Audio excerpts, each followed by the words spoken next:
What's up, guys? So a lot of questions on which phone should you get here in 2024 here, and it's pretty funny because this is like a wildly popular question. Should you get the Note 20 Ultra here or the S22 Ultra here? And yeah, so let's go ahead and go over it. They're both around in the same price point as well too, which I think makes it even more interesting as well too, because a lot of people would say, you know, why would anyone pick the Note 20 Ultra over the S22 Ultra? Simply because of the SD card support. The S22 Ultra does not have SD card support.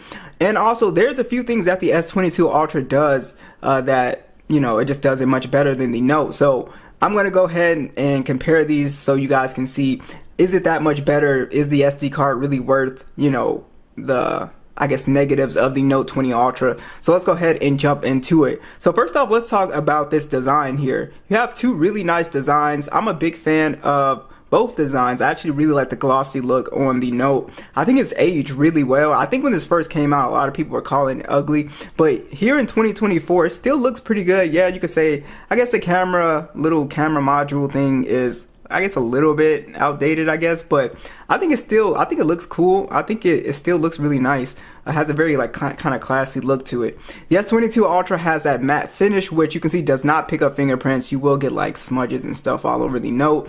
And they're both IP68 dust and water resistant as well too. They're both honestly feel about the same weight, and they're about the same size as well too.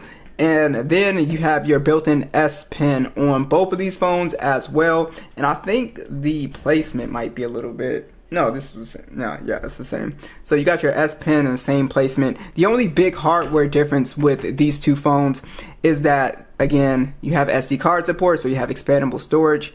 And it comes in handy if you do take a lot of videos and download a lot of content. If not, then I think, you know, you don't need it. You should probably go with the S22 Ultra. Now let's talk about the displays here. So there is a pretty decent display upgrade here.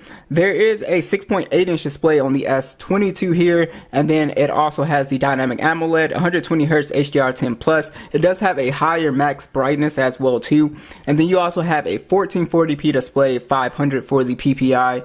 The Note, if you can kind of tell, it's just a little bit bigger at 6.9 inches. You can kind of barely tell, but 6.9-inch display, dynamic AMOLED, 120Hz HDR10+, also 1440p, 496 for the PPI. So basically here, the big difference is, one, the Note can only do 120Hz at 1080p, so that's kind of a negative. And then also, I think honestly they look extremely similar in terms of quality and how they feel and look. They both have that curved panel to it. The only real benefit to the S22 Ultra display is, again, the max brightness and direct sunlight, and then also you can use the full resolution with 120 Hz. Besides that, I mean, color wise they look identical. They work the same as well too. They look the same. So when it comes to display, it depends on how, you know, into displays you are, but again, this could be a big or minor thing depending on, you know, how much you're into it. Let's talk about the specs a little bit more here. So on the Note 20 Ultra, it does have Android 13 One UI 5. That was the last major OS update. The Snapdragon 865 chip, micro SD card support, 128 gigs of internal storage, and 12 gigs of RAM. The S22 Ultra, this has Android 14 One UI 6.1, and then you also have 128 gigs of internal storage and 8 gigs of RAM. This is a base model S22. Alright, so basically here, you are going to be missing, you know, kind of an essential thing here, and it's the new AI feature. So and again, this depends on if this is something that you would use, but Samsung has introduced AI. I'm sure they're going to introduce more AI stuff as well as the, you know, software updates keep rolling out.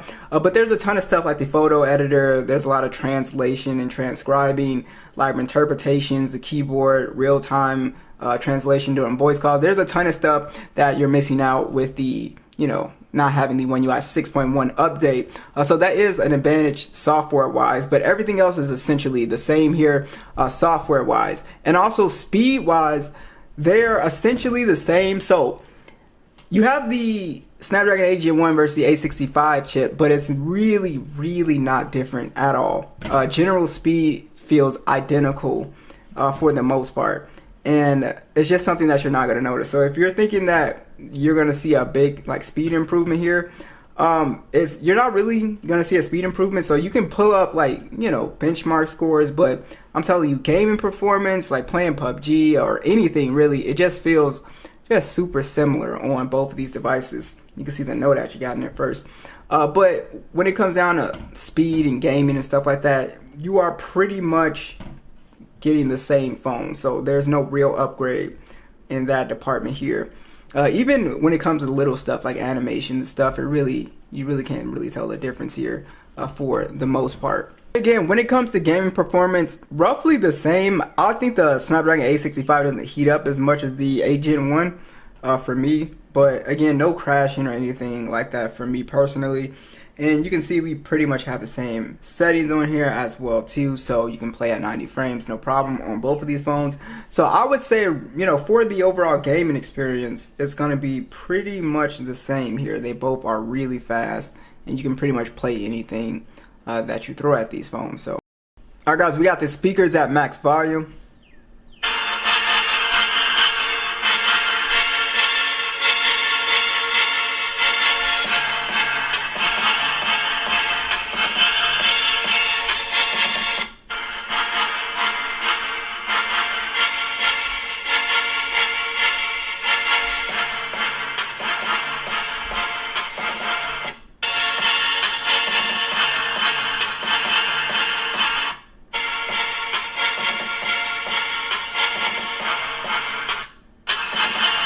Yeah, so they sound very similar, but the Note 20 Ultra does have a leg up here because it's just louder. It's definitely louder, but they do sound like similar. But I would definitely give it to the Note 20 Ultra. I think that's my least favorite thing about the S22 Ultra here is the speakers just aren't as loud. But besides that, the fingerprint scanners are pretty much the same. They're both ultrasonic fingerprint scanners, and then you also can take advantage of the face unlock as well too. Alright guys, let's talk about the cameras. On the Note, you do have a 108 megapixel standard, 12 megapixel periscope telephoto with 5 times optical, and then they have the 50 times hybrid, 12 megapixel ultra wide and 8K 24 video, 10 megapixel selfie with 4K 60. On the S22 Ultra, you do have a 108 megapixel standard, 10 megapixel telephoto with 3 times, then a 10 megapixel periscope with 10 times, and then a 12 megapixel ultra wide. You also have 8K 24 and a 40 megapixel selfie that shoots in 4K 60. So check out these side-by-side stills and video. Let me know which phone do you think looks good, or do they look way too similar? Be sure to let me know.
Alright, so the battery life is going to be better on the S22 Ultra. It is a 5,000 milliamp hour battery, 45 watt charging versus the 45 milliamp hour battery or 4,500 milliamp hour battery with 25 watt charging.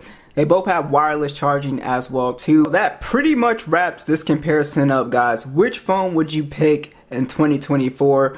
Is it worth having the SD card support, or is it worth getting the updates and the improvements that you see with the S22 Ultra. Let me know, and I'll catch you guys in the next one.